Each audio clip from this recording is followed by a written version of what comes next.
On the shores of the holy river Ganges is India's ancient city, Banaris. For thousands of years come here to seek union with their God in whatever form, to bathe away their sins in the holy waters, to liberate their souls from the cycle of birth and rebirth.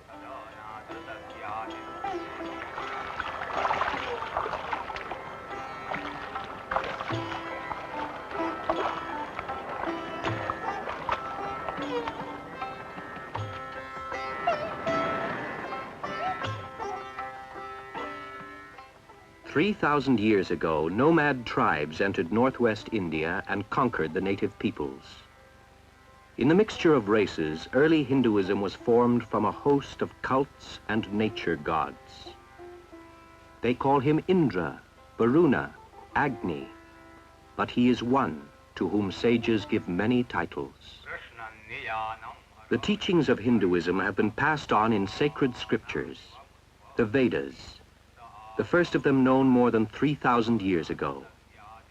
In them, the sages described the one spirit, called Brahman, in all life and worship.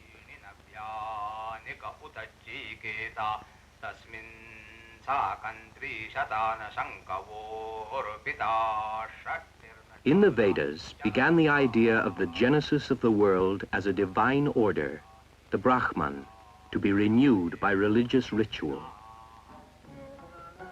In society, the divine order expressed itself as caste. The Shudra, farmer and working man. The Vaisya, or vassal, merchant and craftsman.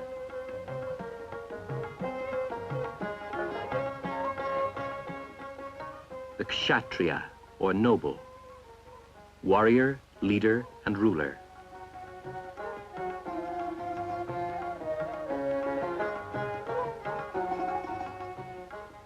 And finally, the Brahman, teacher and spiritual man.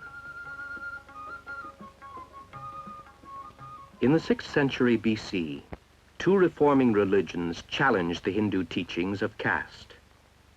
Jainism, a doctrine of self-denial, and Buddhism, the way of enlightenment. The founders of these religions were of the princely caste. Mahavira, the hero of Jainism, and Gautama, the Buddha, the enlightened one. But Hinduism adopted many of their reforms in the worship of a trinity of gods. The Creator, the God of all religions. The Preserver and Savior, protector of the good. And the Destroyer, the spirit of death and rebirth. 200 years before Christ, devotion to these gods reached its height in the Hindu gospel, the epic of the Bhagavad Gita, the story of God's love for man. And 600 years later, in the golden age of India, it inspired the great Hindu philosophies. Here began the way of wisdom, deliverance from sin and rebirth by knowledge, seeking the spirit of God beyond all existence. Through the centuries, Hinduism tolerated and accepted new religious truths and absorbed whole communities of reform into Hindu society. In the villages, society has remained almost unchanged for 800 years. Here, men of all castes may seek their own way to salvation. All gods, all rituals, all beliefs are accepted, for Hinduism is the religion of tolerance. There are three ways of salvation in Hinduism: the way of works, of duty to caste and formal ritual; the way of worship, of faith and devotion to a personal God; and the ideal, the way of wisdom, of renunciation of the world and union with the infinite.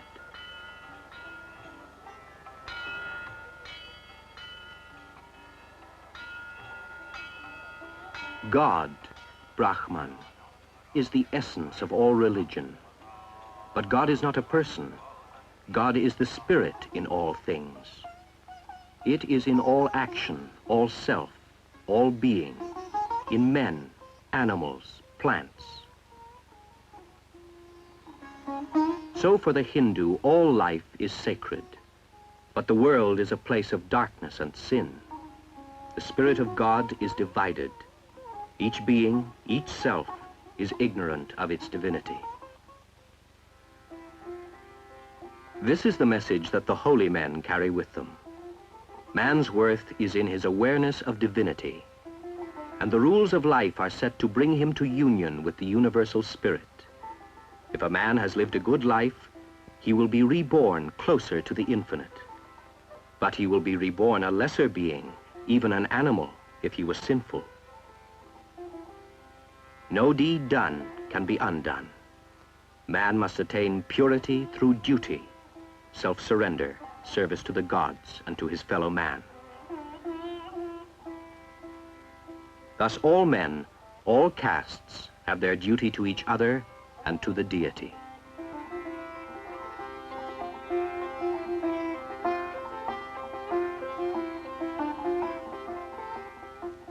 The existence of divinity in all things lends dignity to the humblest action and the lowest caste. Utter no word to pain your fellow creatures. Revere the aged. Be self-reliant, humble and truthful. Eat no flesh and abstain from selfish indulgence. These are the ways of works. Sinners become pure by gifts. Good men by tolerance and peace. Those with hidden sin by reciting sacred texts. The holy and wise by discipline and self-surrender.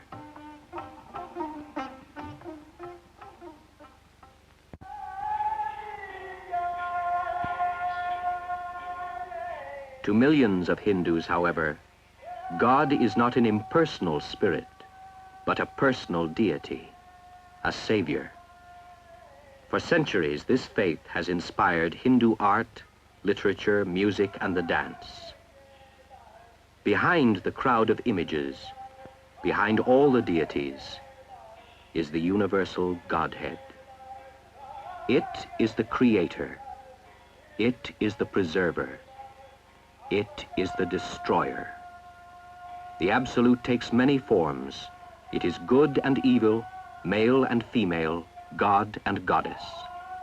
God is in all and is all. He is Brahma, the creator, the soul of all things.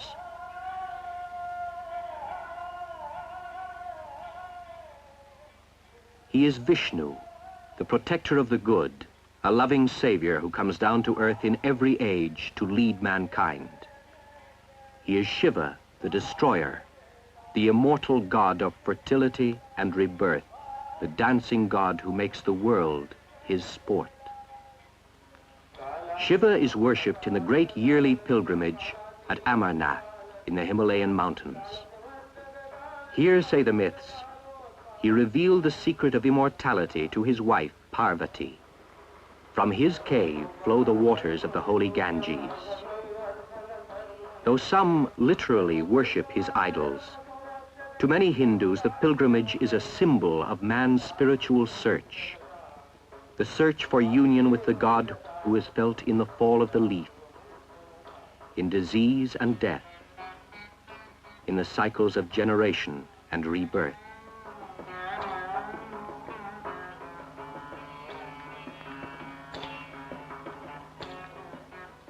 Shiva is worshipped in female form as the goddess Durga, the Great Mother. She is the godhead of fertility, the energy of earth. In her, her devotees see the god of love and cruelty, the god of all nature, sometimes kind, sometimes terrible. Men call her by many names and worship her in joy and fear.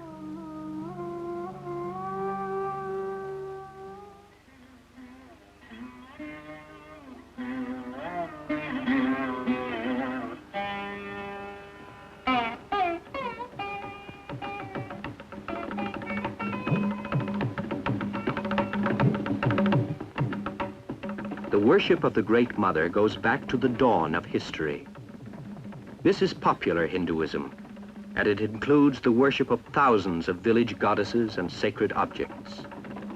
But it is tolerated by the learned, who say that man needs material forms to center his thoughts on God.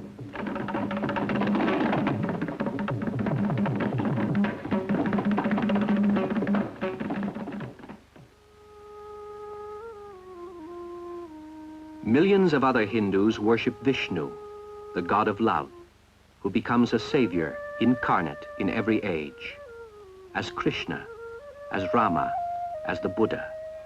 Hindus love him and worship him with joy.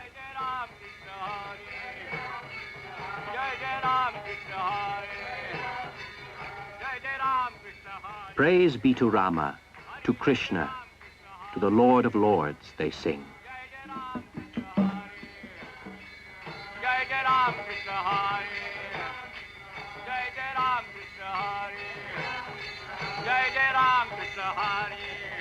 Only act without desire, says Krishna.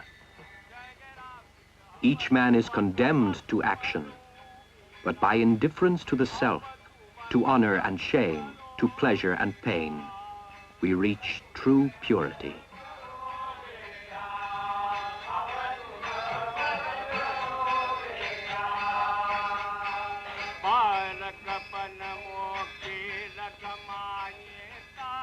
To those whose acts and thoughts are pure, he promises eternal paradise.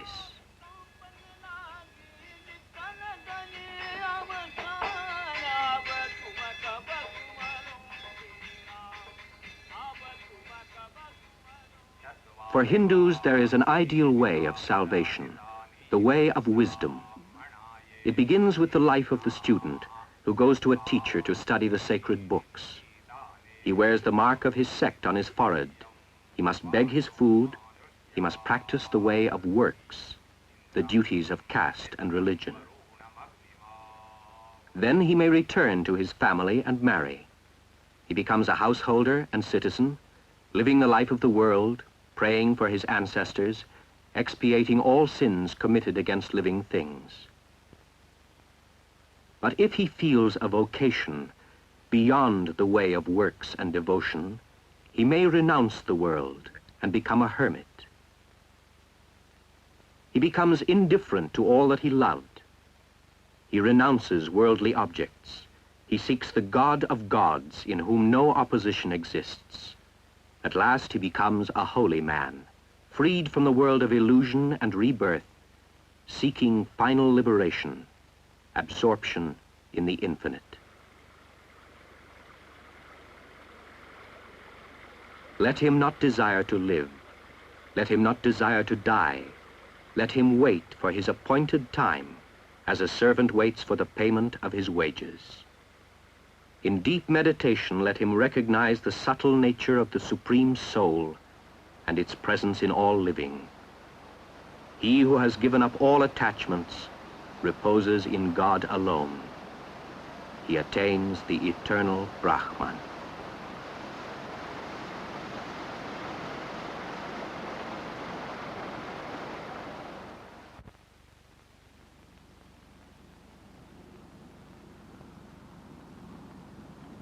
Modern Hinduism was born of Indian nationalism and the reaction to Western religion and science.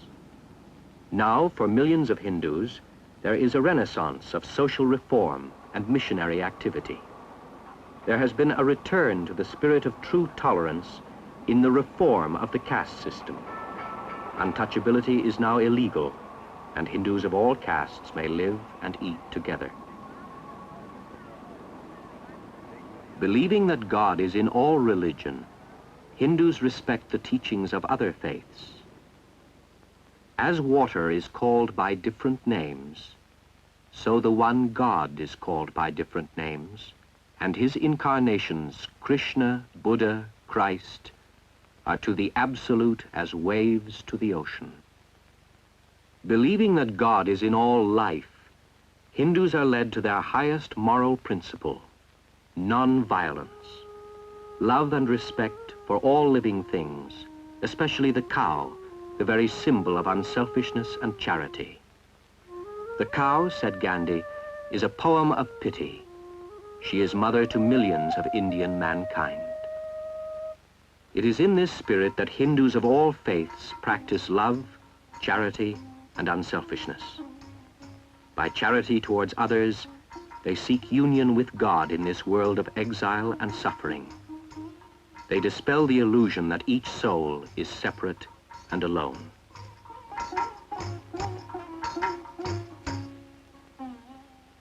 Modern Hinduism sometimes recognizes no gods.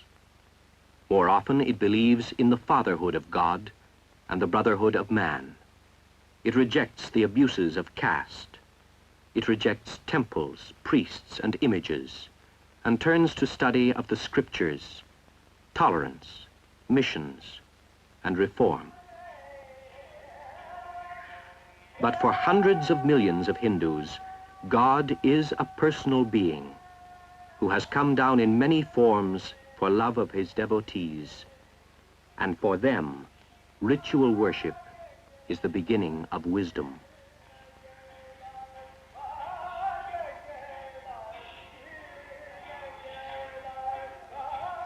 Like the husks of a grain of wheat, so rites and ceremonies contain the germ of truth, and every man must perform them before he reaches the center.